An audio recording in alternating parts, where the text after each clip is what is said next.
Avez-vous déjà ressenti, au moment précis où vous éteignez la lumière, une lourdeur inexplicable envahir votre chambre? Avez-vous déjà eu l'impression que vos prières, pourtant sincères, rebondissent contre le plafond comme si le ciel était de bronze? Ce n'est pas une simple fatigue, ce n'est pas votre imagination. Il existe une mécanique de précision dans le monde spirituel que la plupart des croyants ignorent, mais que ceux qui ont servi les ténèbres connaissent par cœur. Je parle de la nuit. La nuit n'est pas qu'un simple phénomène astronomique lié à la rotation de la Terre. C'est un territoire, c'est un champ de bataille où les règles de l'engagement changent radicalement. En tant qu'ancien sorcier, j'ai vu de mes propres yeux comment l'obscurité s'organise pour intercepter les bénédictions et paralyser les guerriers de lumière au moment où ils sont les plus vulnérables. Pourquoi la Bible mentionne-t-elle si souvent les veilles de la nuit? Pourquoi les plus grandes délivrances, comme la sortie d'Égypte ou la libération de Pierre de sa prison, ont-elles eu lieu sous le couvert de l'obscurité? Aujourd'hui, je vais briser le silence.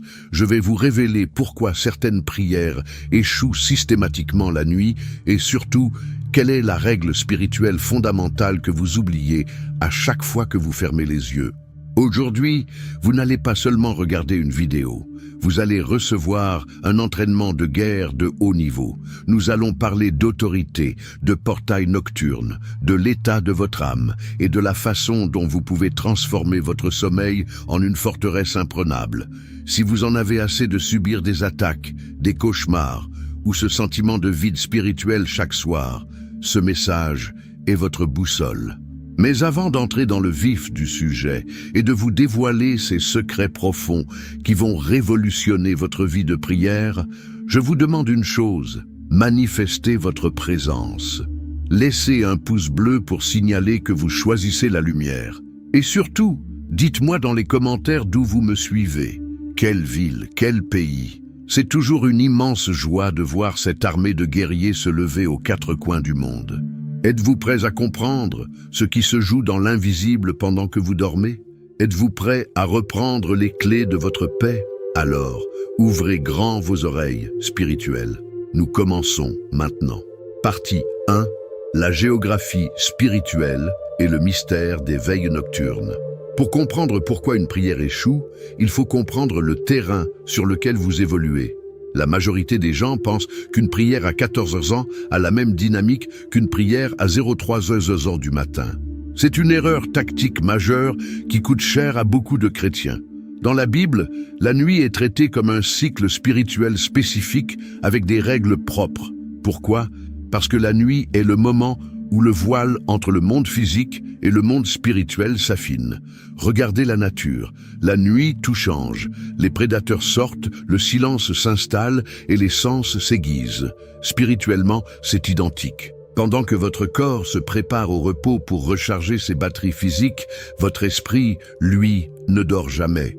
Votre âme devient comme une éponge. Vos émotions deviennent plus malléables, vos pensées plus denses. Les ténèbres utilisent le silence pour amplifier leurs murmures. Ce n'est pas une coïncidence si les attaques les plus violentes, les paralysies du sommeil, les oppressions thoraciques et les rêves de confusion arrivent durant ces heures. Le psalmiste disait dans le psaume 63:6 « Quand je me souviens de toi sur mon lit, je médite sur toi pendant les veilles de la nuit. » Notez bien ce terme, les veilles. Dans l'Antiquité, on ne dormait pas d'une traite. On montait la garde.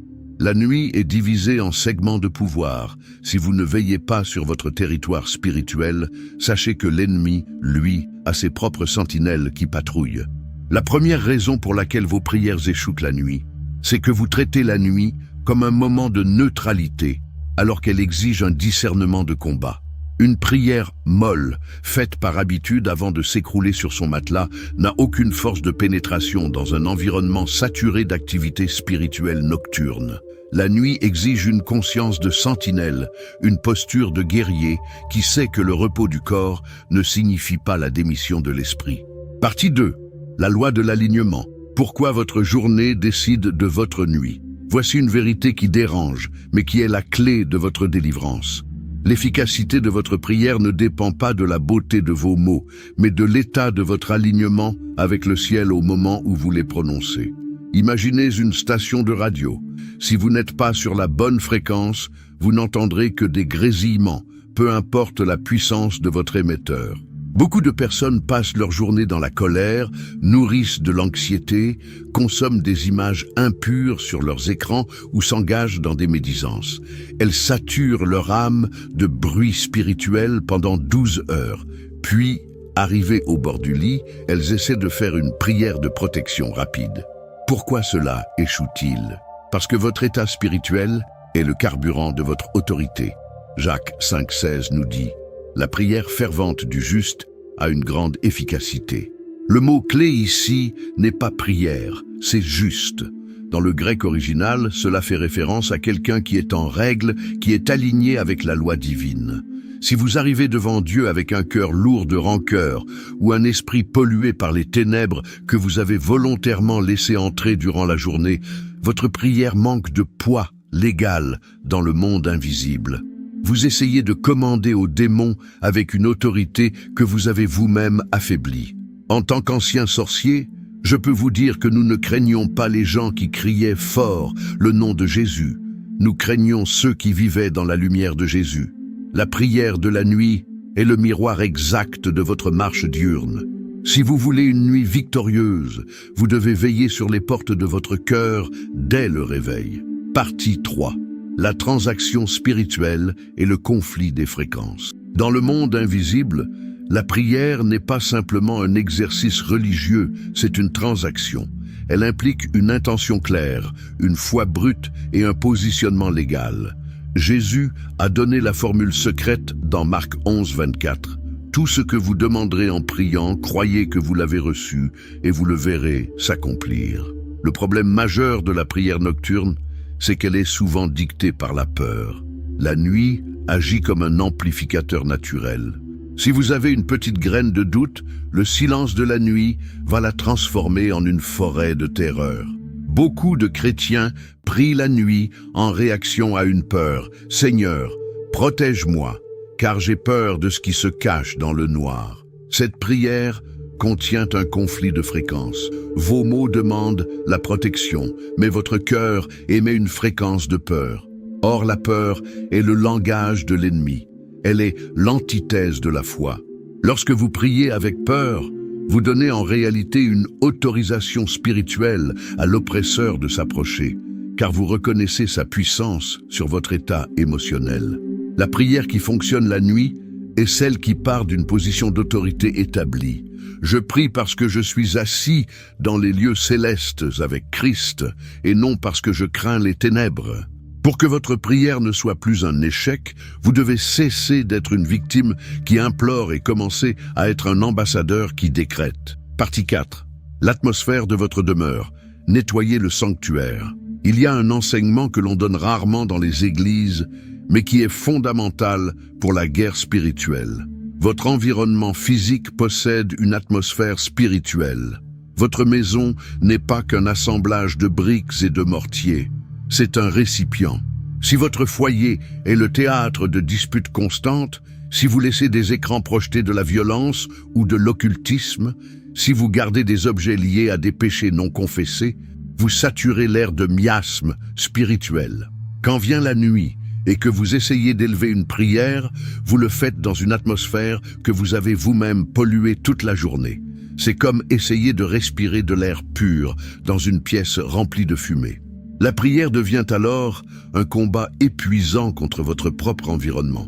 Les grands prophètes comme Daniel ou Élie comprenaient que l'espace de prière devait être consacré. Daniel ouvrait ses fenêtres vers Jérusalem, créant un alignement géographique et spirituel. Si vous voulez que vos prières de nuit percent le deuxième ciel, vous devez transformer votre chambre en un sanctuaire. Faites jouer des louanges, saturez l'air de la parole de Dieu.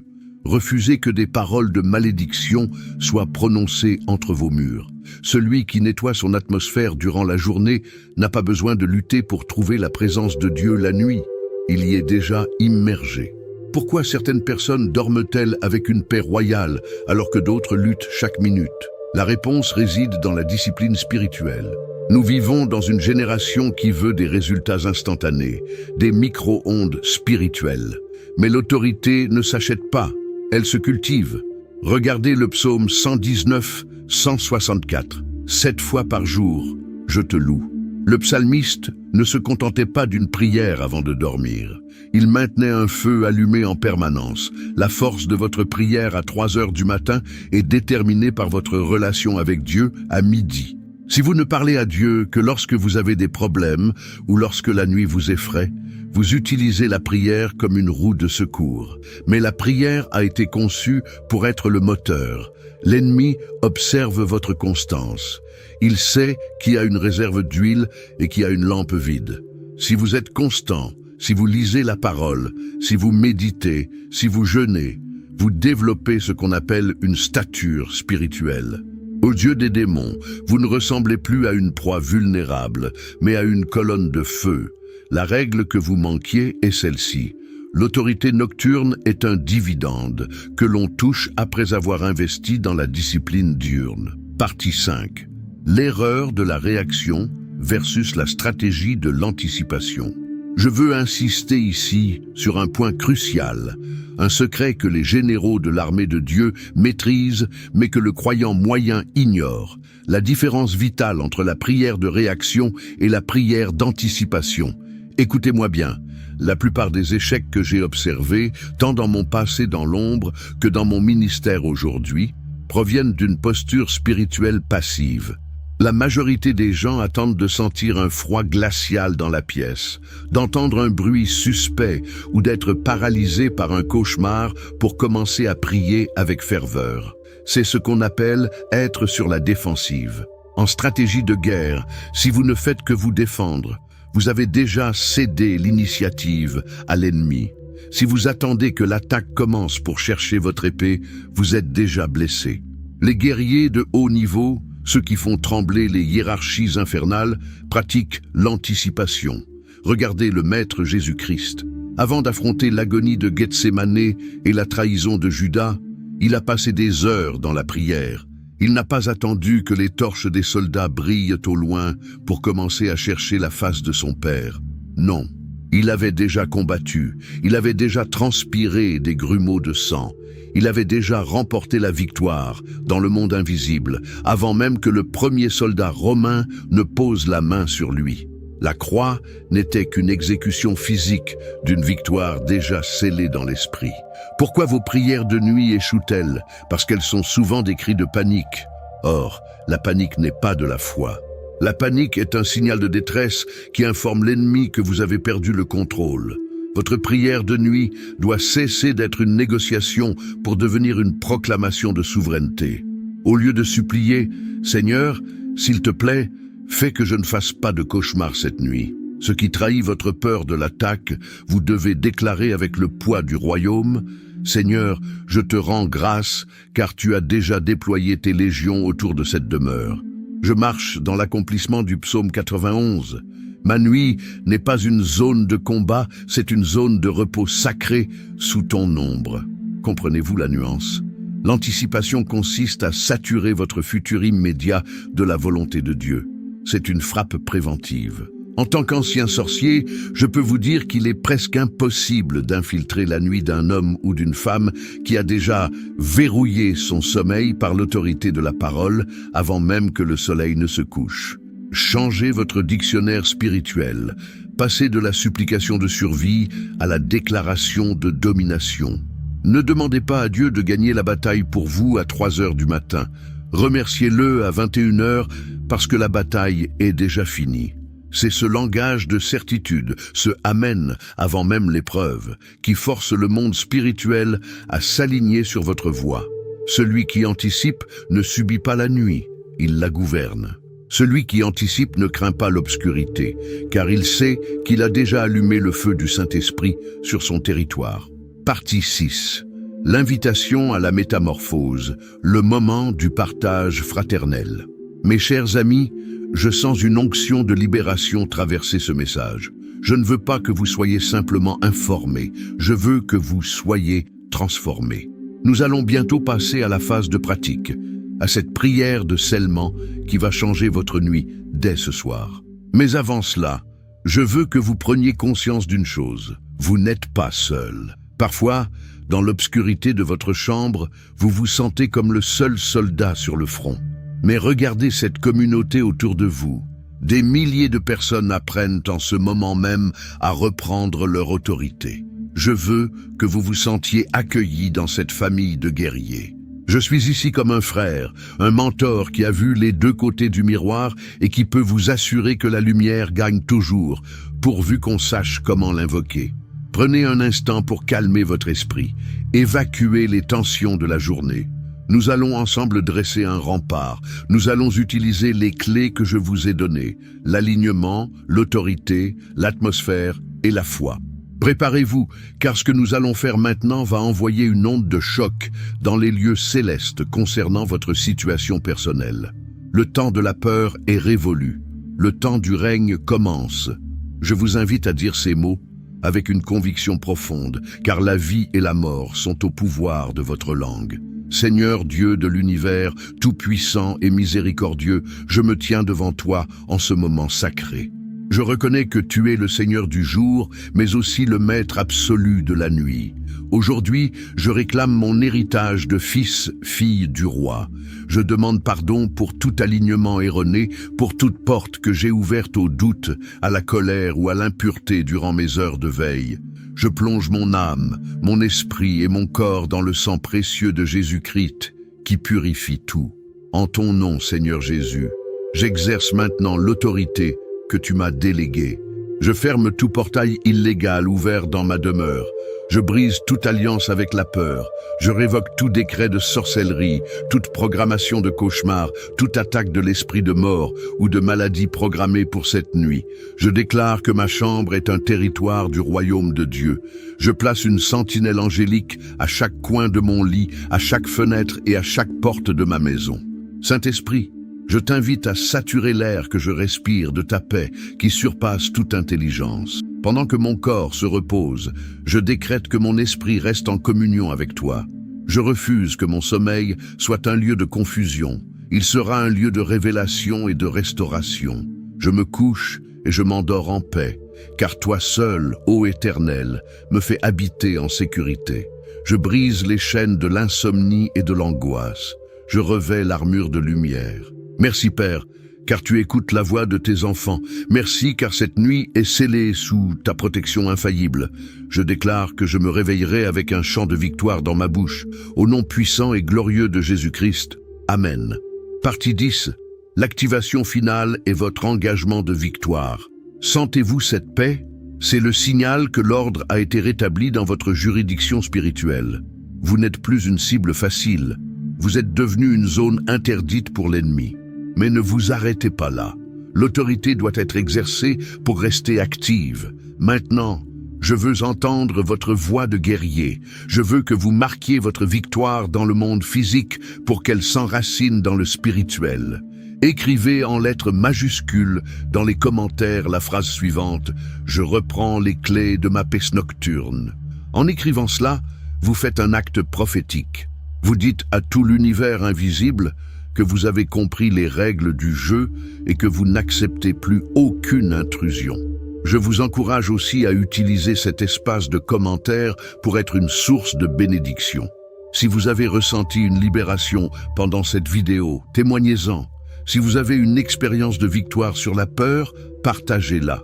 Votre témoignage est une arme qui peut briser les chaînes d'un frère ou d'une sœur à l'autre bout de la planète. Soyons cette armée solidaire. Si ce message vous a ouvert les yeux et vous a rendu plus fort, abonnez-vous pour rejoindre nos entraînements quotidiens. Nous ne faisons qu'effleurer la surface des mystères de la guerre spirituelle. Partagez massivement ce contenu. Quelqu'un, quelque part, est en train de pleurer de fatigue spirituelle et attend ce message pour enfin dormir en paix. Soyez celui qui apporte la solution. Restez ferme, restez aligné. Ne laissez pas le monde dicter votre état interne.